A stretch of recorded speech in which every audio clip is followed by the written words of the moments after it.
예수님께서 갈릴리 지역에서 계속 사역을 하고 계시는 거예요. 지금 나병 환자도 그렇고 지난주 중풍병자도 그렇고 오늘 세리 레위를 부르시는 장면인데요. 예수님의 사역은 당시 종교 지도자들을 상당히 불편하게 만들었어요. 특히 바리새인들을 생각해 보면 그들은 자신들의 종교적 권위와 명예를 유지하면서 나름 잘 살았거든요. 사람들의 또 인정도 받으면서 그들은 하나님의 말씀인 율법을 가지고 맞는 것과 틀린 것을 선명하게 구분하면서 자신들의 가르침에 어떤 의심도 없이 잘 지냈어요. 그런데 갑자기 예수라는 사람이 나타나서 그들이 틀렸다라고 말하는 거예요. 그러니까 바리새인들이 틀렸다고 말했던 모든 것들을 지금 예수님이 다 뒤집고 있는 거예요. 나병 환자를 만지시고 중풍병자를 고치시면서 죄사함을 선포하시고, 이런 일들은 바리새인들에게는 불가능한 일들이었거든요. 그래서 바리새인들은 어떻게 생각했냐면 나병 환자든 중풍병자든 저들은 우리가 못하는 게 아니고 하나님도 안 하시는 사람이라고, 하나님도 버리신 사람이라고, 그러니까 우리도 하나님도 버리신 자들이기 때문에 우리도 버리는 거라고, 이렇게 받아들이고 있었어요. 그래야 이제 자신들의 권위가 무너지지 않으니까. 그런데 예수님께서 갑자기 나타나셔서 하나님의 이름으로 바리새인들이 할 수 없는 일들을 다 하고 있는 거예요. 나병 환자를 만지고 고치고 중풍병자를 고치고 또 그 죄사함도 선포하시고.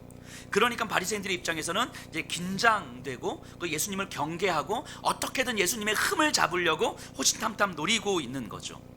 누가는요, 이 누가복음을 통해서 이런 방식의 대조, 종교 지도자들과 예수님을 극명하게 대조시키면서 부각시키는 거예요.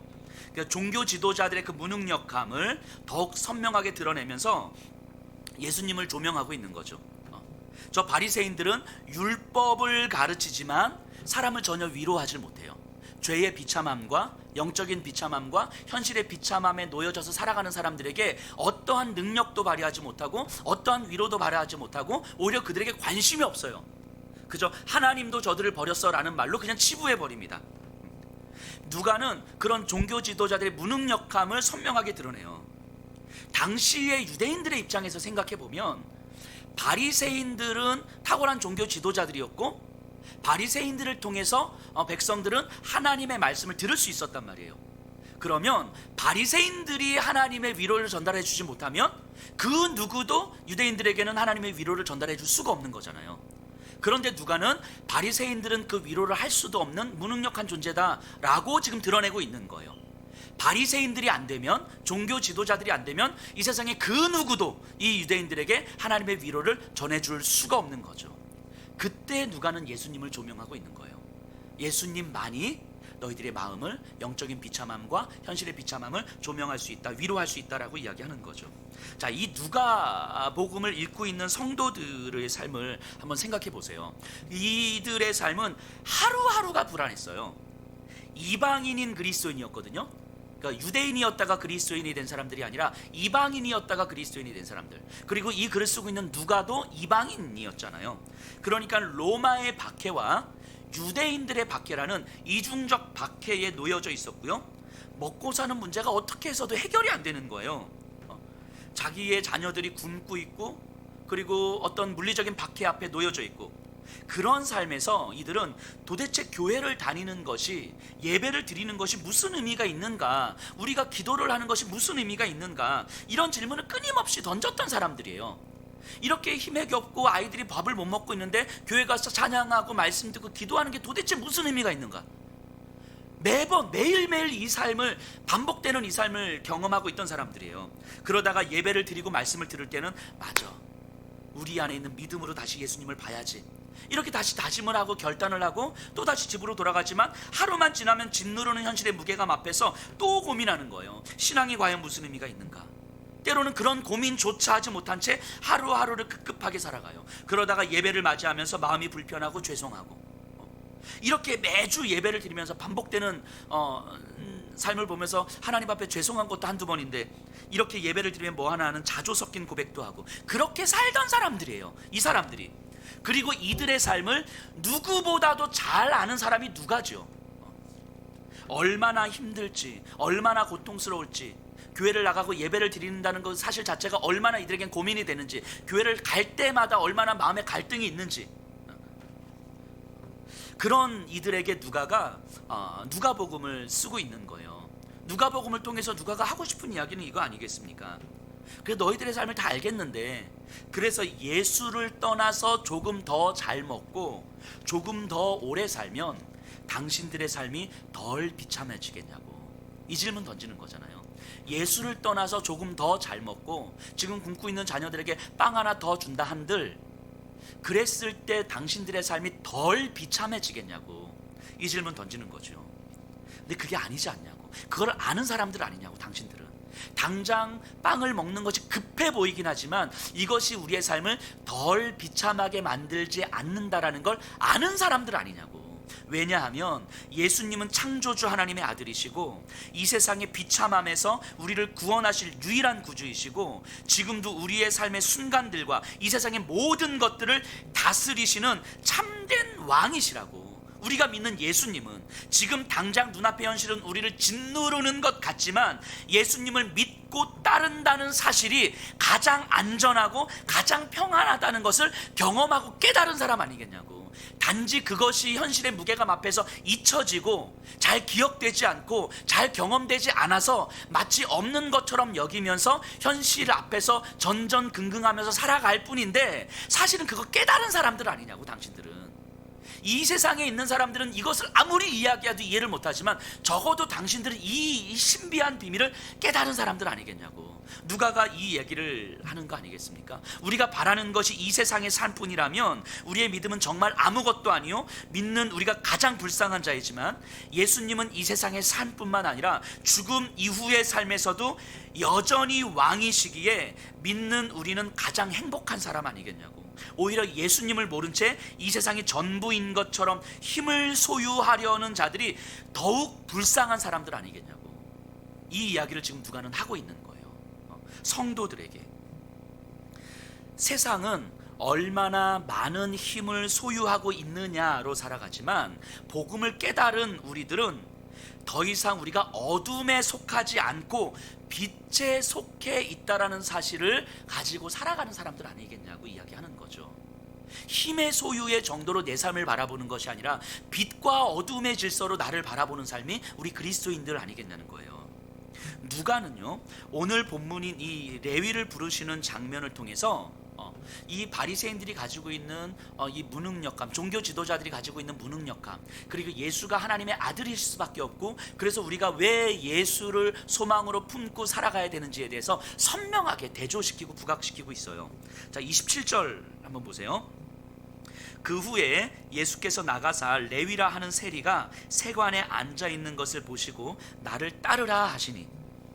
자, 중풍병자 사건이 있었고 이제 조금 시간이 지났어요. 예수님은 그 집 밖으로 나가셨고 세관에 앉아있는 세리 레위를 보셨고 그에게 말을 거신 거죠. 나를 따라라. 그랬더니 레위가 따라가는 거예요. 이 장면은요, 예수님이 이제 걸어가시다가 저 세리 있네, 야 너 나 따를래? 네. 이런 장면이 아니에요. 이런 단순하게 그냥 말하고 따르는 장면이 아닌 거예요. 이 장면이 오늘 우리에게는 이제 글로 좀 적혀 있어서 어떤 감동도 없이 들릴 수는 있는데 당시에는 이 사건이 얼마나 엄청난 사건이었는지 몰라요. 안 그래도 예수님은 바리새인들에게 경계 대상인데 이 사건을 통해서 완전히 핵폭탄을 터뜨린 거예요. 돌이킬 수 없는 강을 건너버린 거죠. 예수님과 이 종교 지도자들 사이에서는. 이 사건을 이해하기 위해서는 유대주의가 가지고 있었던 그 회개에 대한 이해와 당시 세리가 가지고 있었던 사회적 위치에 대해서 조금 이해를 해야 이 장면이 조금 더 선명하게 우리에게 들어올 것 같아요. 자, 유대인들, 특히 바리새인들은요, 회개를 매우 중요하게 여겼습니다. 그래서 그들에게는 속죄의 제사는 너무너무 중요했던 거죠. 저들이 말하는 회개는 율법을 지키는 삶으로 돌아오는 거예요. 율법에 대한 무지는 죄였고 율법을 알지 못하는 사람은 절대로 거룩해지거나 경건해질 수가 없어요. 그래서 율법을 알지 못하는 사람들이 죄예요. 율법을 어긴 사람들이 죄인 거죠. 그래서 율법으로 돌아가는 것만이 하나님의 백성이 되는 길이었어요. 결국 죄인이라 불리는 사람들이 해야 하는 것은 율법을 알고 율법을 지키는 삶으로 돌이키는 거였어요. 이게 저들이 말하는 회개였어요. 자, 그럼 생각을 해보세요. 죄인들은요, 제사장을 통한 속죄의 제사를 드려야 했고, 바리새인들이 가르치는 율법을 듣고 지켰어야만 했어요. 그럼 결국 하나님의 백성이 되고 하나님의 은혜를 경험하기 위해서는 결국은 제사장이나 바리새인들을 통하지 않고서는 불가능한 거예요. 종교 지도자들을 통하지 않고서는 불가능한 종교적 질서가 만들어지고 있었던 거죠. 그런데 우리가 이제까지 봤던 것처럼, 누가가 강조하는 것처럼, 종교 지도자들은 죄인이라 불리는 사람들의 영적 비참함과 현실적 비참함에는 관심도 없었고 무능력했잖아요. 단지 너희들은 하나님께서 버리신 죄인이야 라고 정죄할 뿐인 거지, 그 종교 지도자들이 그런 죄인들에게 관심이 없었어요. 자, 어쨌든 바리새인들에게 있어서 죄인들은, 그러니까 어떤 방식으로든 스스로가 자신의 죄의 대가를 치르고 율법으로 돌이켰어야 하는 거예요. 그 회개를 하지 않으면 하나님의 은혜 아래 들어올 수도 없고 하나님의 백성이라고 일컬어질 수도 없는 거죠. 이것이 그들에게 회개였어요. 그러니까 바리새인들에게는 아무런 값 없이 죄인들이 받아들여진다는 것은 있을 수 없는 일이에요. 바리새인들에게 저들이 무언가를 했어야 되는 거예요. 용서받으려는 죄인은 회개라고 하는 행위를 해야만 하는 거죠. 이게 유대주의와 복음의 본질적 차이 아닙니까? 유대주의는 회개를 해야 하나님의 은혜 아래 거한다고 말하지만, 복음은 주님을 만나면 회개할 수밖에 없다고 이야기하는 거예요. 회개가 하나님의 은혜 아래 거하게 되는, 선행해야 되는 일이 아니라 주님을 만나는 게 가장 중요하고 가장 먼저 있는 일인 거예요. 근데 주님을 만나는 것도 주님이 우리를 찾아오시고 우리를 발견해 주시는 거잖아요. 주님 앞에 서서 주님을 만나면 우리 안에 회개가 이루어지는 거죠. 자, 근데 이제 문제가 뭐냐면, 저 종교 지도자들, 바리새인들에게는 회개가 불가능한 사람들이 있었어요. 저들이 여길 때 대표적으로 이스라엘 백성 중에서 이방신을 섬기는 사람들은 뭐 몰렉을 섬기거나 뭐 바알을 섬기거나 이랬던 사람들은 저들은 이제 회개해도 소용없어요. 이젠 기회가 없는 거예요. 저들은 아예 하나님께서 버리신 거예요. 회개의 기회조차 없는, 회개해도 하나님이 받아주시지 않는 그런 사람들이 있었어요. 하나님도 그런 사람들은 진노 가운데 그냥 버리신 거죠. 그러니까 이방신을 섬기는 자들과 방불하게 여기는 사람들이 바로 세리들이었어요. 저들에게 있어서. 그러니까 바리새인들에게 있어서는 세리는 회개가 불가능한 사람이에요. 아무리 회개를 해도 사실은 하나님의 은혜 안에 들어올 수 없는 사람들이었죠. 그래서 당시의 글들을 보면 저 세리들에게는 레위기 20장 5절이 적용됐던 사람들이다라는 이야기가 있어요. 레위기 20장 50절이 무슨 말이냐면, 20장 5절이 무슨 말이냐면, 이방신 몰렉에게 이렇게 자신을 드렸던, 이 몰렉을 섬겼던 사람들을 하나님께서는 그의 백성에서 끊어내시리라 라는 내용이거든요. 20장 5절이 레위기. 근데 그 말씀이 세리들에게 적용되었다라고 그래요. 그러니까 이제 이 당시의 세리들이 유대인들 가운데서 특히 바리새인들에게 어떠한 존재였는지 이렇게 좀 느껴지시죠. 그런데 당시에 세리들이 했던 일들을 좀 보면 이들의 마음이 좀 이해가 되기도 해요. 자, 당시의 세리는요, 그냥 세리 한 부류가 아니고 여러 계급으로 나눠져 있었어요. 세리가. 그러니까 로마가 세금을 걷는 거잖아요, 식민지에. 그래서 이 식민지에 그 한 지역의 소위 말해서 유지들에게 세금을 거둘 수 있는 전권을 줍니다. 마치 그 대기업이 1차 하청을 주는 거하고 똑같은 거예요.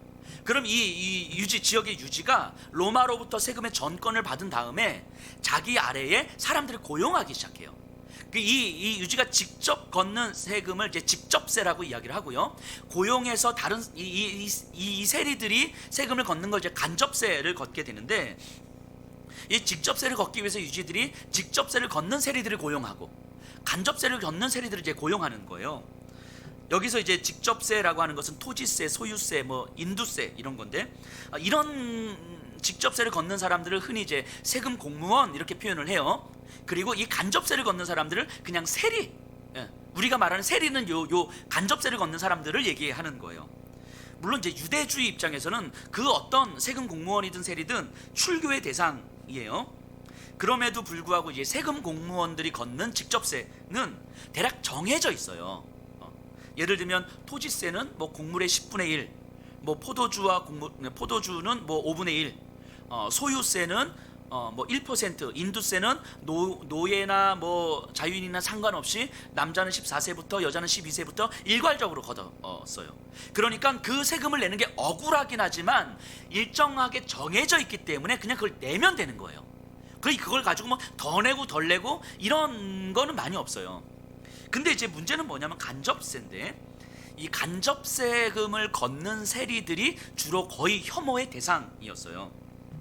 이 간접세라는 것은 주로 뭐 통행세 뭐 이런 건데, 이들은요 세금을 걷어내기 위해서 기발한 아이디어를 개발합니다. 예를 들면 통행세를 걷는데 이거는 막 코에 걸면 코걸이, 귀에 걸면 귀걸이거든요.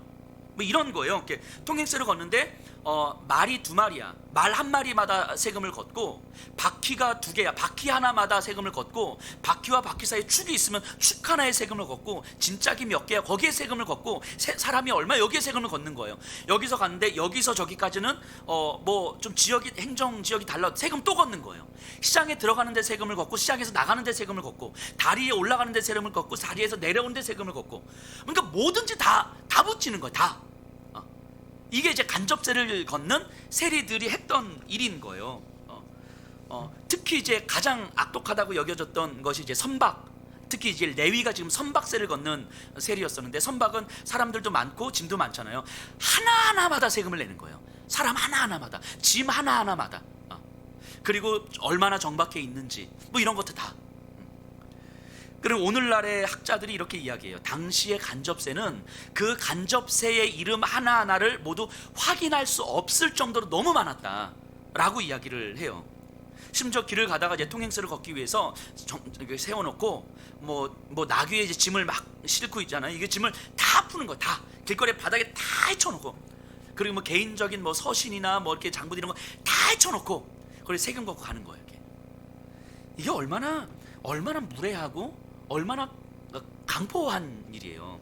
사람들을 귀찮게 만드는 끊임없는 간섭과 불의하고 잔인한 수탈과 세세한 것에까지 미치는 그 강압, 그리고 부당하게 착취하는 이들의 탐욕, 사람들은 거의 견딜 수 없을 지경에까지 이른 거죠. 그런데 더욱 또 힘겨운 건 이들에 대한 어떤 방어 수단이나 어디에 호소해야 될 때가 아무 데도 없었다는 거예요.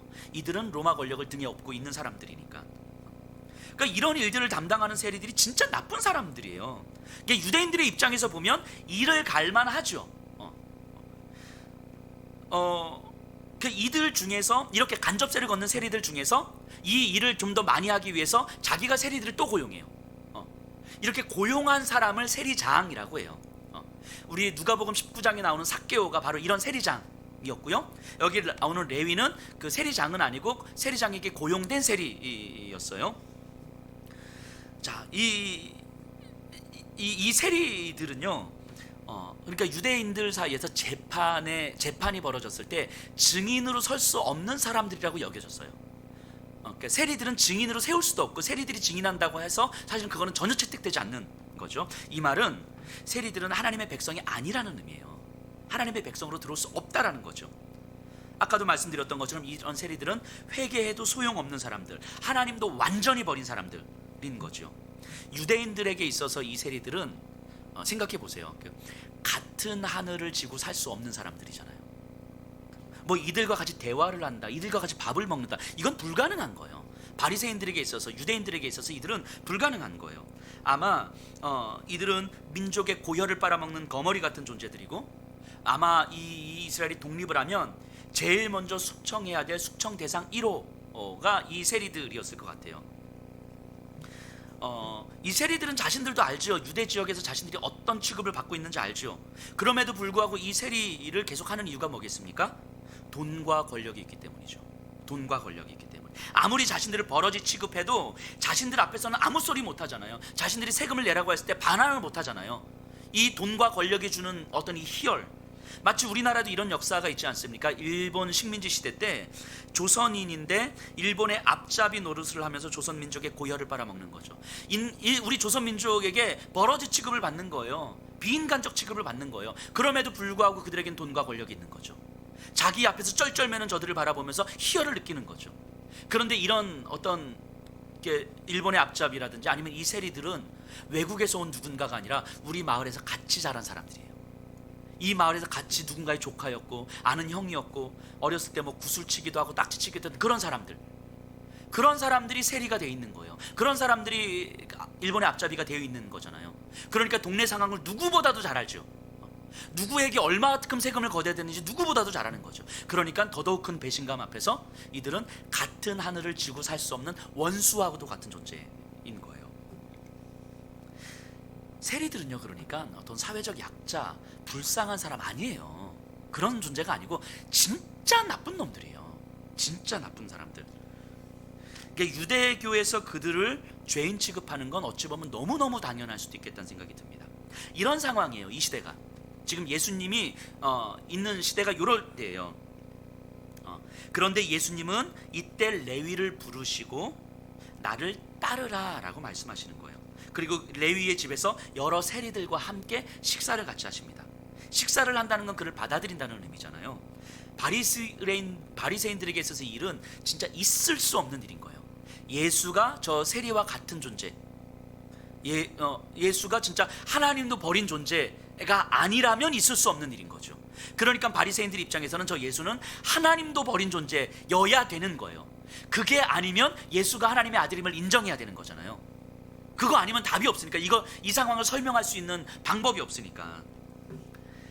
자, 그럼 다시 이 본문으로 다시 돌아와서 예수님께서 레위를 부르셨던 그날을 좀 다시 한번 생각해 보려고 합니다. 자, 오늘 이 사건이 일어나기 전에도 레위는 항상 그 세관 앞에 앉아 있었을 거예요. 세관 앞에 앉아서 많은 사람들, 지나가는 사람들을 보고 오늘 얼마나큼의 소득을 거둬야 될 것인가를 이제 고민하고 있었겠죠. 그러다가 언제부터인가 알지 못했는데 예수라고 하는 사람이 와서 저 바닷가에서 사람들을 가르치기 시작한 거예요.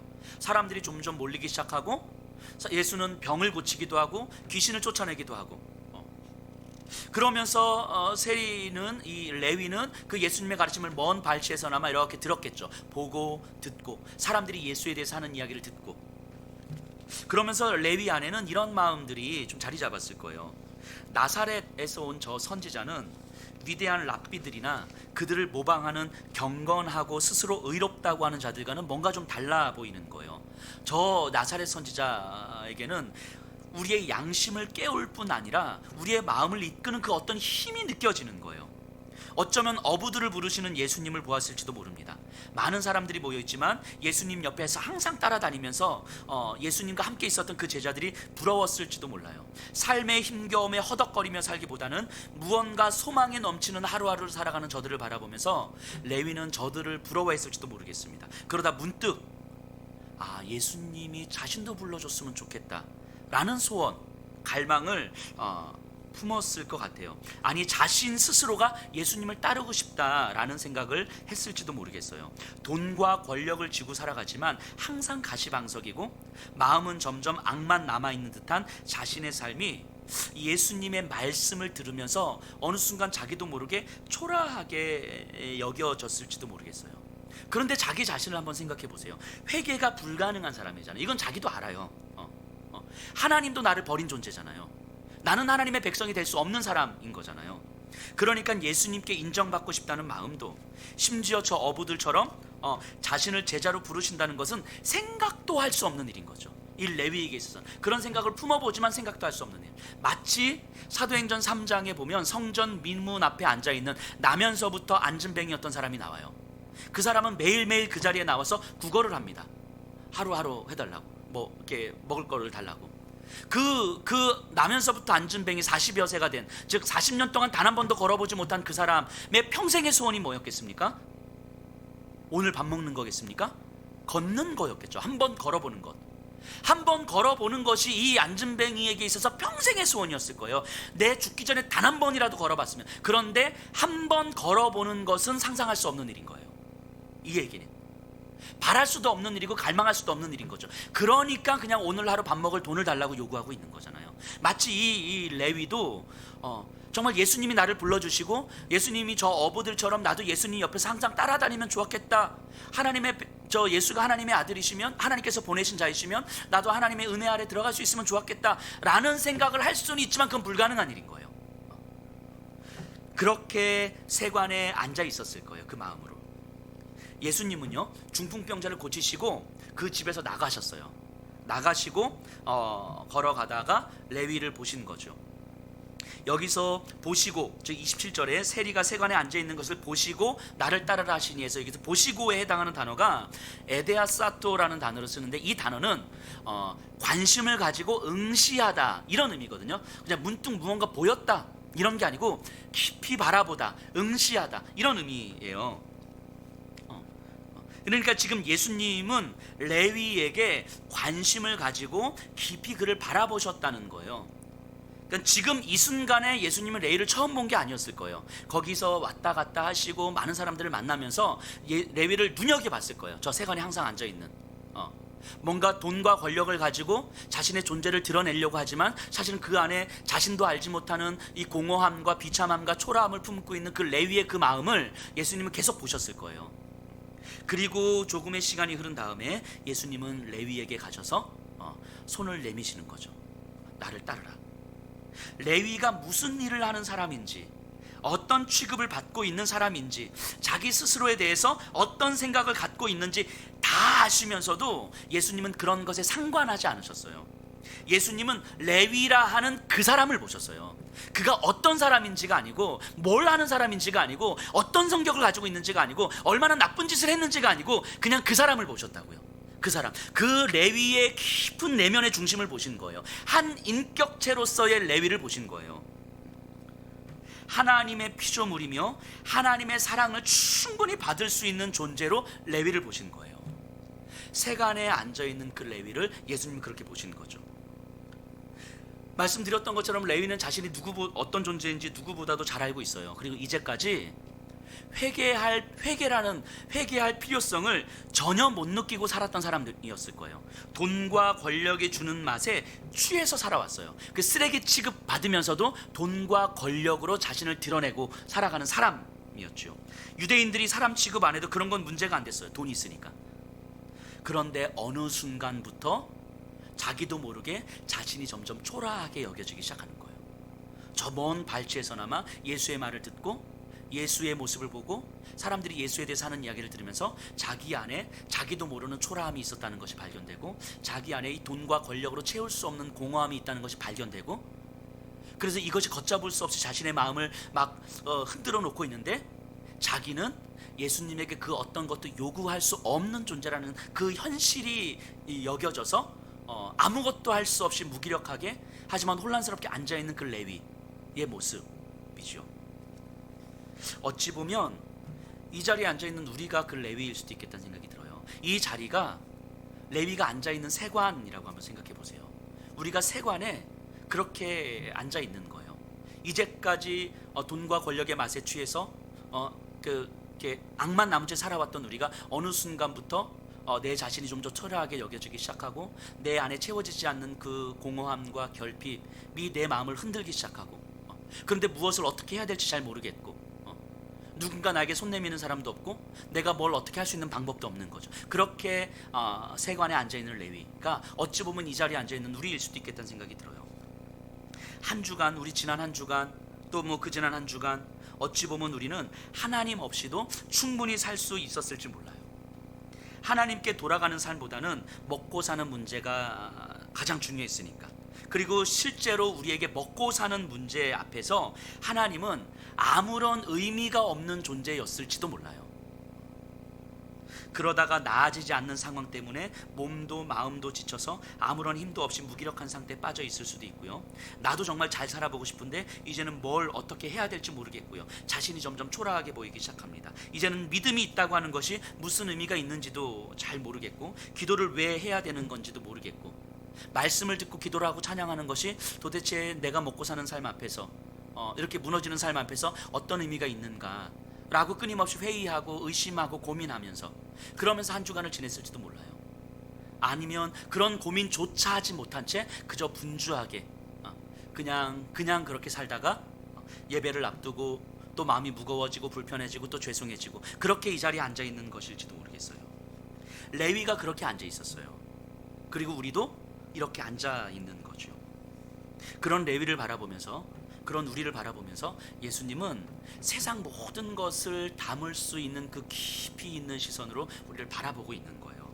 깊이 우리의 내면을 응시하시면서 우리 안에 있는 그 공허함과 그 결핍과 그 초라함과 그 비참함과, 하지만 나도 나를 어떻게 해야 될지 모르겠는 그 혼란스러움을 깊이 바라보시면서 우리에게 오고 있는 거죠.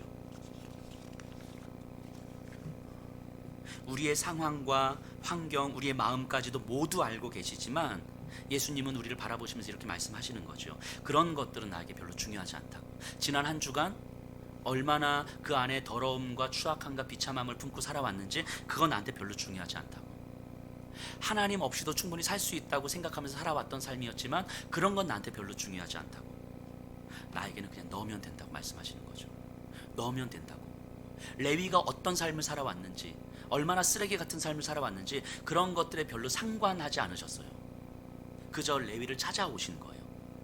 그리고 레위에게 말씀하시는 거죠. 예수님이 바라보시는 그 눈, 그 레위를 보시고 할 때 그 눈에는 이런 메시지가 담겨져 있는 거죠. 그리고 그를 부르셨어요. 나를 따르라. 예수님은요, 레위에게 회개하라고 말씀하지 않으셨어요. 너 회개해야지 된다. 너 죄를 돌이켜야 된다. 그래야 나를 따를 수 있다. 이렇게 말씀하지 않으셨어요. 그냥 예수님이 부르셨어요. 예수님이 부르셨어요. 우리에게 회개를 해야 예수님을 만날 수 있다고 말씀하시는 것이 아니에요. 예수님을 만나면 된다고 말씀하시는 거예요. 누가복음 15장에 보면요, 비유가 나오는데 잃은 양 비유와 잃은 드라크마 비유가 나와요. 잃은 양을 찾아 헤매는 목자, 잃은 드라크마를 찾아 헤매는 여인의 이야기가 나와요. 이 비유를 통해서 누가가 하고 싶었던 말이 뭐였겠습니까? 길을 잃은 양이 자신이 무언가를 해서 목자를 만나는 게 아니에요. 길을 잃은 양은 잃은 채 그대로 있는데 그 양을 찾아 나서는 거예요, 목자가. 심지어는 드라크마는요, 아무것도 할 수 없는 완전한 무기력함과 무능력함을 보여주잖아요. 회개는 우리가 결심을 통해서 이루어지는 게 아니라는 거예요. 내가 다짐을 하고 결단을 하고 회개를 해야 예수님을 만나고, 회개를 해야 하나님의 은혜 아래 거하고, 회개를 해야 하나님의 자녀가, 이게 아니라고 이야기하는 거예요. 버려진 우리를 누군가 찾아 나섰고, 찾아 나선 그 누군가에 의해서 우리가 발견되어진다고 이야기하는 거예요. 그러면 그때 우리 안에 변화가 일어나는 거예요. 우리를 찾아 나선 하나님의 아들 예수님에 의해서 우리는 그에게 발견되는 거예요. 우리가 회개를 해서 예수님을 만나는 게 아니고, 우리를 찾아 나선 그분이 우리를 발견하신 거예요. 하늘 영광 보좌를 다 버리시고 피조물의 형상을 입으시면서까지 우리를 찾아 나서신 거예요. 가시에 찔려서 발에 피가 나고 온 몸이 찢겨서 성한 데가 하나도 없으실 때까지 그렇게 찾으시다가 우리를 발견하신 거예요. 그리고 우리를 바라보시는 거예요. 깊은 눈으로. 네가 이제까지 어떻게 살았는지 별로 중요하지 않아. 네가 얼마나 쓰레기처럼 살았는지 별로 중요하지 않아. 네 안에 얼마나 많은 상처와 아픔이 있는지 그거 별로 중요하지 않아.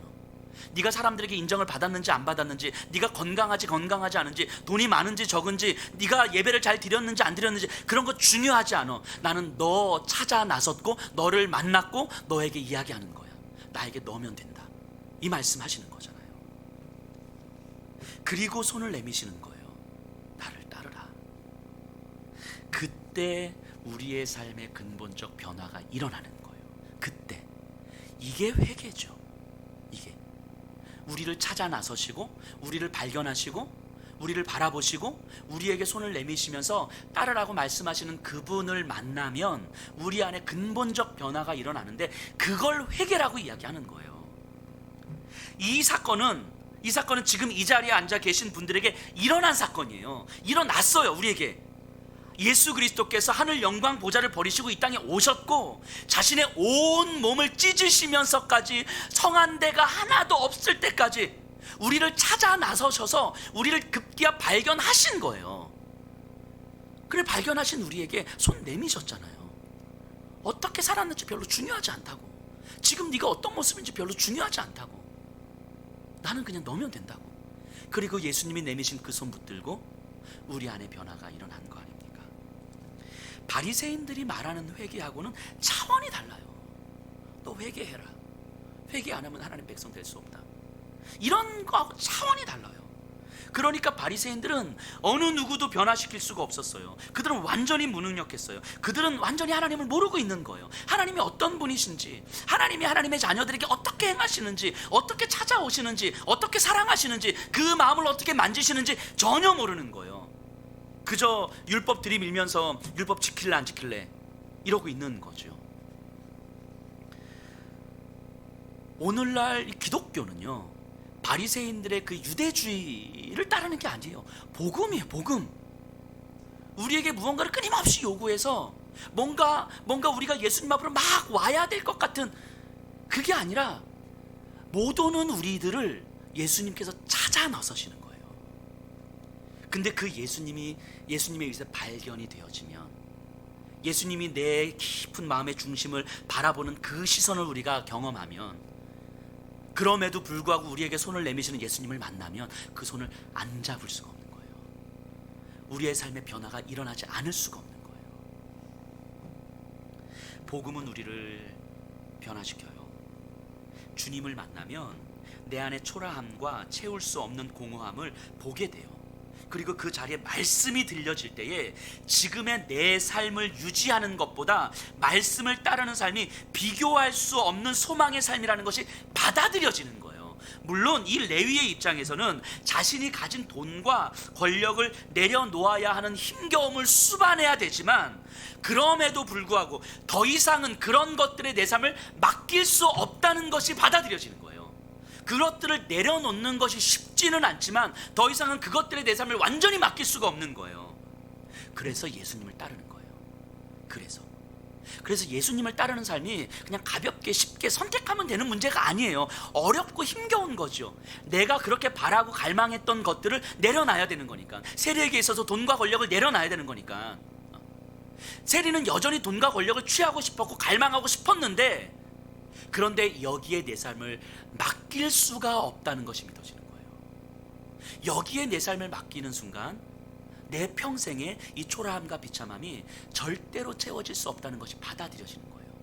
근데 아직은 한 번도 가보지 않은 길이지만 저 예수라면 내 안에 있는 이 공허함과 내 안에 있는 이 결핍들을 채워줄 수 있을 거라고 믿어지는 거죠. 아직 내가 걸어가 본 길은 아니지만 이것이 받아들여지는 거예요. 그러니까 갖고 싶은 돈과 권력에 내 삶을 맡길 수가 없는 거예요. 그가 어떤 사람이든 상관없습니다.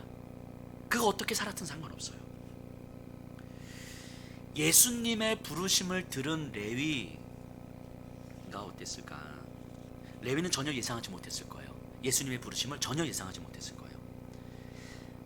그런데 그 사랑과 자비에 대해서 정말 놀라서 그 영혼은 할 말을 잃었지 않았을까 싶어요.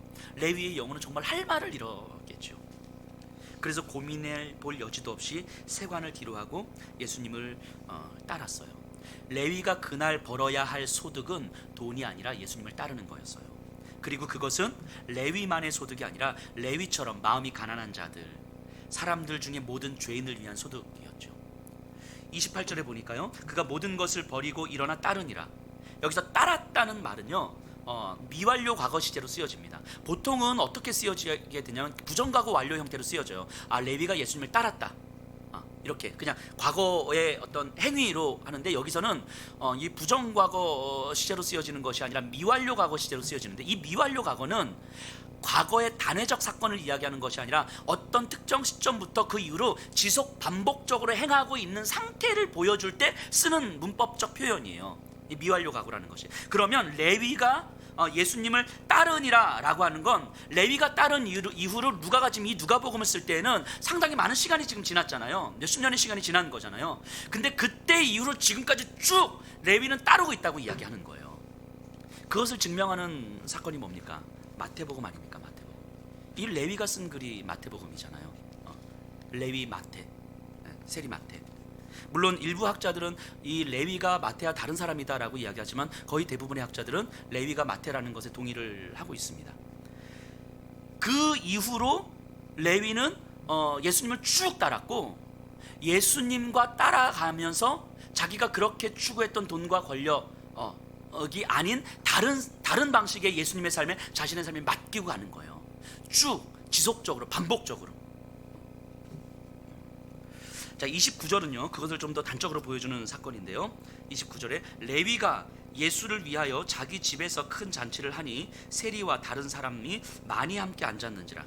자, 레위가 자기 집에서 잔치를 합니다. 이 잔치는 레위가 부름을 받은 다음에 바로 일어난 사건은 아니에요. 한 몇 개월 정도 시간이 지난 사건인데 누가는 이걸 그냥 바로 연결시키고 있는 것 같아요. 레위가 예수님을 따르고 지속적으로 변화되고 있다는 것을 보여주기 위한 어떤 장치겠죠.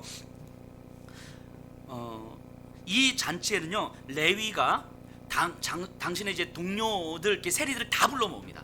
그리고 레위와 비슷한 처지에 있었던 죄인들을 다 불러 모아요. 그리고 예수님과 그의 제자들도 같이 불러 모은 거예요. 근데 여기서 이 전체적인 논지에서는 조금 벗어나지만 우리가 한번 또 생각하고 넘어갈 것은, 우리가 이런 불안함이 좀 있을지 모르겠어요. 이 자리에 계신 분들은 안 그러시겠지만 완전히 그 예수님을 만나고 예수님을 따르면 내가 가진 모든 것을 다 버려야 될 것 같은 그 불안함, 이런 거 있으실까요? 그래서 뭐 예배 가운데 은혜를 받고 막 하나님이 예수가 내 삶의 전부입니다라고 하면 내 삶을 다 버리고 예수님 막 쫓아가야 될 것 같고 뭐 광야로 나가야 될 것 같고 순교해야 될 것 같은. 근데 꼭 그러지 않으셔도 돼요. 가지고 계셔도 돼요. 괜찮아요. 레위를 보니까요 몇 개월이 지난 후에 잔치를 베푸는데 굉장히 큰 잔치를 베푼 것 같아요. 레위는 이 잔치를 베풀 만한 재정적 여유가 있었어요. 그죠? 그 세리라는 업을 버렸지만 자신의 재정을 또 충분히 가지고 있었던 것 같아요. 그 19장에 보면, 누가복음 19장에 보면 세리장 삭개오 얘기 나오잖아요. 삭개오가 예수님을 만난 다음에 뭐라고 이야기합니까? 내 재산의 절반을 팔아 가난한 자들에게 나누어 줄 것이며 토색한 것이 있으면 네 배나 갚겠습니다 라고 이야기하잖아요. 절반은 남겼잖아요. 그죠? 삭개오가 절반은 남겼어요. 이렇게 다 버리지 않았어요. 그러니까 그렇게 불안해하지 않으셔도 돼요. 괜찮아요. 근데 성경이 말하는 게 뭘까? 모든 것을 버리고 예수를 쫓았다라고 했을 때 이것이 의미하는 바가 뭘까? 소유를 다 버리라는 말이 아니에요. 가치의 변화를 이야기하는 거예요. 가치의 변화를. 나에게 있는 것의 가치를 바꾸는 거예요. 제가 자주 말씀드리지만요, 돈은요 소유의 도구가 아니에요. 돈은 가치예요. 가치. 돈은 힘을 과시하는 도구가 아니라 내 삶의 가치를 드러내는 거죠. 그래서 나에게 돈이 얼마가 있느냐가 아니라 이 돈을 어떻게 사용하느냐가 돈의 가치, 내 삶의 가치를 드러내는 거죠. 예를 들면 교회 재정도 마찬가지죠. 교회가 얼마나 많은 재정을 가지고 있느냐가 아니라 이 교회의 재정을 어떻게 쓰고 있느냐가 교회가 지향하는 가치를 보여주는 거예요. 돈을 어떻게 쓰는가는 그 주체의 가치, 지향성을 보여주는 거죠. 그런 측면에서 저는 우리 예수평화교회 성도님들이 참 자랑스러워요. 진짜로. 이 교회의 재정은 우리 성도님들의 헌금이잖아요. 그런데 이 재정을 가지고 교회의 안전과 교회의 편안함을 위해서 사용하는 것이 아니라 그래도 이 지역의 어떤 사회적 약자들과 정말 필요한 곳에 우리가 할 수 있는 모든 재정을 다 사용한 거잖아요. 이게 참 자랑스럽습니다. 우리가 교회의 재정을 우리 교회의 안전과 교회의 화려함과 이런 것들에 거의 대부분 쓴다면 그게 교회의 가치를 드러내는 거예요. 교회의 가치는 우리의 안전과 화려함이구나. 그런데 교회가 재정을 이 지역의 사회적 약자들과 또 필요하신 분들에게 흘려보낼 수 있다면 그게 교회의 가치인 거예요. 이 교회는 정말 예수님께서 그러셨던 것처럼 자신의 안전보다는 다른 이들의 유익을 위해서 충분하게 사용하는구나. 그러니까 돈은 가치예요. 그러니까 모든 것을 버리고 예수를 쫓았다라는 말은 실제로 소유를 버렸다의 의미가 아니라 가치의 변화를 이야기하는 거예요. 그 돈을 가지고 있지만 이제는 그 돈을 내 안전과 또 나의 권력을 과시하고 드러내기 위해서, 사람들을 내 앞에 무릎 꿇리기 위해서 사용하는 것이 아니라 나와 같은 그 죄인들과 그리고 버려진 사람들과 외면당한 사람들을 위해서 사용하기 시작하는 거예요. 이게 모든 것을 버리고 쫓아가는 거죠. 우리의 가정도 마찬가지 아니겠습니까? 각 가정에서 돈을 지출하는 방식이 그 가정의 가치를 보여주는 거예요. 그러니까 은혜 받았다고 해서 모든 것을 버려야 될 것 같은 부담감은 내려놓으셔도 돼요. 삭개오를 한번 생각해 보세요. 우리 레위와 가장 닮은 꼴이 삭개오잖아요. 근데 삭개오는 레위보다 좀 더 했던 사람이죠. 레위는 삭개오와 같은 세리장에 의해서 고용된 사람들이니까 온갖 욕을 먹고 인관 취급도 못 받았지만 돈과 권력으로 자신을 휘감고 사는 사람이었어요. 아마 키도 매우 작았던 것 같아요. 이게 그냥 작다의 느낌이 아니라 비정상적 성장이었을 것 같아요. 그럼 생각해 보세요. 삭개오의 삶은 외모로도 사실은 그 열등감에 휩싸였을 것이고, 자신이 드러낼 수 있는 뭐 가정 배경이나 이런 것도 하나도 없었던 거죠. 그러니까 삭개오에게 있어서 자신을 드러낼 수 있는 유일한 것은 돈밖에 없는 거예요. 더 악착같이 돈을 벌고 가능하면 더 민족의 고유를 빨아냈을 거예요. 그게 곧 자신이었으니까. 삭개오에게 있어서 돈은 그냥 소유가 아니라 자신이에요. 돈과 자신이 분리되지 않는 거예요. 돈은 곧 나고 나에게 곧 나는 곧 돈이에요. 그러니까 삭개오가 돈이 많았지만, 삭개오가 뭐 몇백억을 가지고 있었지만 10,000원으로 누군가를 돕는다, 이건 불가능한 거예요. 이거는 몇백억의 10,000원이 아니라 이거는 그냥 자기 자신이었기 때문인 거죠. 이게 삭개오였어요. 왜냐하면 돈 외에 자신을 설명할 수 있는 것 아무것도 없었기 때문인 거예요. 그래서 온갖 비난과 쓰레기 취급을 받으면서도 악착같이 돈을 붙들고 있는 거 아니겠습니까? 그런데 어찌 보면 오늘날도 이런 삶이 많지 않을까 싶습니다. 내 자신을 다른 무엇에 기대서 살아가는 거예요. 그것이 돈일 수도 있고, 자녀일 수도 있고, 사람들의 인정과 칭찬일 수도 있고, 심지어 내 마음에 있는 상처일 수도 있어요. 그것이 아니면 나를 설명할 수 없는 것, 그래서 그것이 아니면 내가 불안해서 어쩔 수 없는 것, 그런 거죠. 어렸을 때부터 받은 상처가 채워지지 않는 애정이 이것이 부정적 감정으로 자리 잡아서 내가 이렇게 생각하고 이렇게 말하고 이렇게 행동하는 건 그것 때문이라고 끊임없이, 나이가 50이 되고 60이 되어도 사실은 그 상처로부터 벗어나지 못하는 분들을 보면 그 상처와 자신이 분리되지 않는 거잖아요. 이런 삶을 살아가시는 분들이 오늘날에도 꽤 많겠다라는 생각을 하게 됩니다. 삭개오가 그랬어요.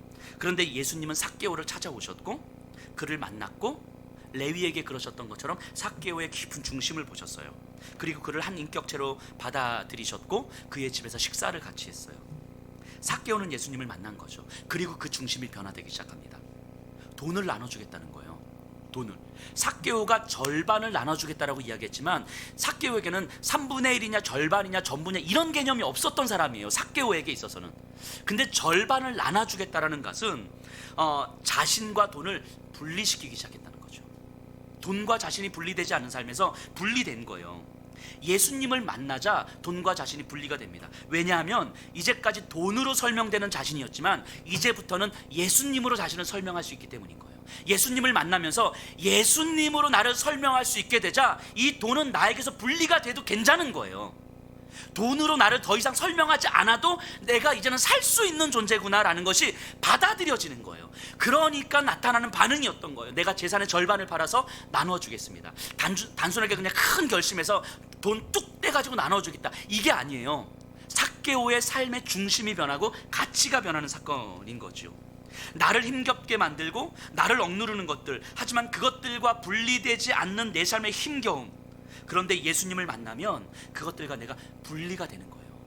이것이 아니면 죽을 것처럼 살아왔던 내 삶에서 예수님으로 나를 설명하기 시작하자, 하늘 영광 보좌를 버리시고 나를 찾아오신 그 예수님, 하나님의 아들이신 그 예수님, 지금도 여전히 나를 다스리시며 나의 주인 되시고 왕 되신 그 예수님으로 나를 설명할 수 있게 되자, 이제까지 나를 설명해왔던 그 모든 것들이 나와 분리될 수 있더라는 거예요.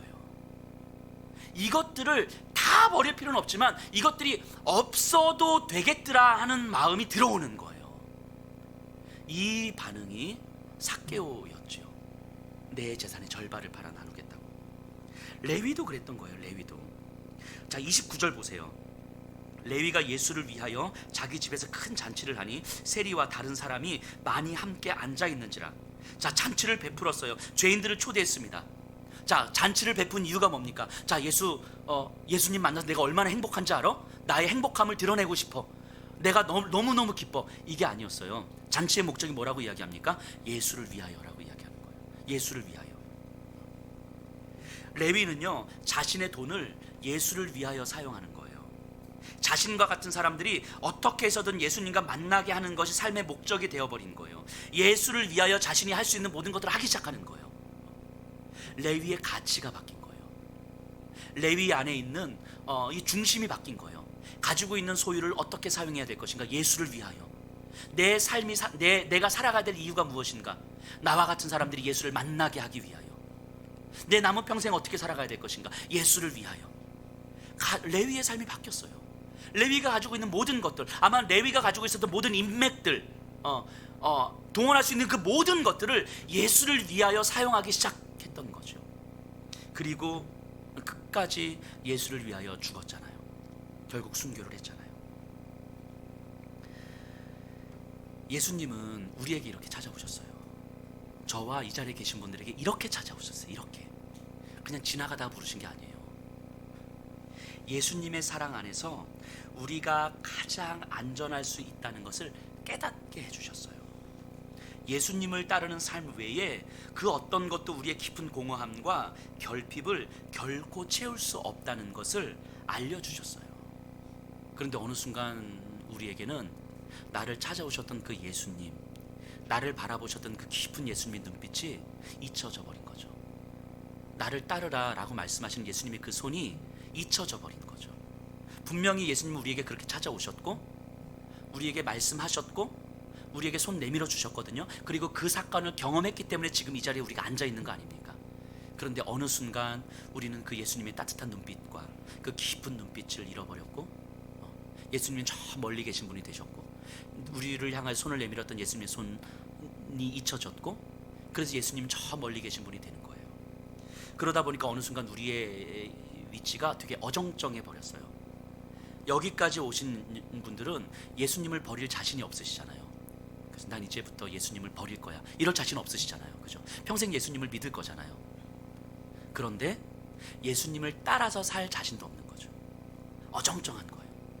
예수님을 버릴 자신도 없지만 예수님을 따라서 십자가의 삶을 살아갈 자신도 없는 이 어정쩡한 위치에 우리가 지금 있는 거 아닙니까? 그러니까 믿음 생활을 하는 것이 버릴 수는 없지만 우리를 더 부담스럽고 불편하게 만들 수도 있을 것 같아요. 그런 누가의 이 성도들에게 누가는 이 레위 이야기를 하고 있는 거예요. 예수님은 레위에게 그렇게 찾아가셨다고. 예수님 당신들에게 그렇게 찾아가셨다고. 그리고 예수님 우리에게 이렇게 찾아오셨다고. 예수님이 하나님의 아들임을 믿는다면 예수님의 그 사랑 안에서 우리의 삶의 가치를 정하고 예수님을 따르는 삶을 경험할 수 있어야 되는 것이고 그 삶이 세상이 볼 때는 불안해 보이고 세상이 볼 때는 가진 것이 없어 보이는데 적어도 믿는 우리에게는 예수님이 하나님의 아들이심을 믿는 우리에게는 그것이 받아들여지는 우리에게는 예수님을 따르는 삶이 가장 안전한 삶이고 가장 평안한 삶이고 가장 우리를 부욕해 주는 삶이라는 것이 받아들여지는 거예요. 믿어지지 않는 사람에게는 가장 무모한 삶이지만 믿어지는 우리에게는 가장 안전한 거죠. 그래서 예수님 아래 우리의 삶을 맡기고 우리의 삶을 드리고 예수님 안에서 이제는 우리의 삶을 설명해 가는 것, 이것이 우리가 가장 안전하게 살아갈 수 있는 삶의 방식이라는 걸 이야기하는 거죠. 누가가 오늘 우리에게 주는 메시지가 이거 아닙니까? 우리의 삶의 가치가 예수 그리스도로 말미암아 완전히 변할 수밖에 없었음을 고백하는 것. 우리 이 삶을 소망하십시다. 이미 허락된 이 사건이기 때문에 다시 소망하고 다시 예수 십자가 앞에서 무릎 꿇고 다시 예수님 앞에 서서 예수님으로 설명되고 예수님으로 살아가는 우리의 삶을 소망했으면 좋겠습니다. 우리 다 같이 일어나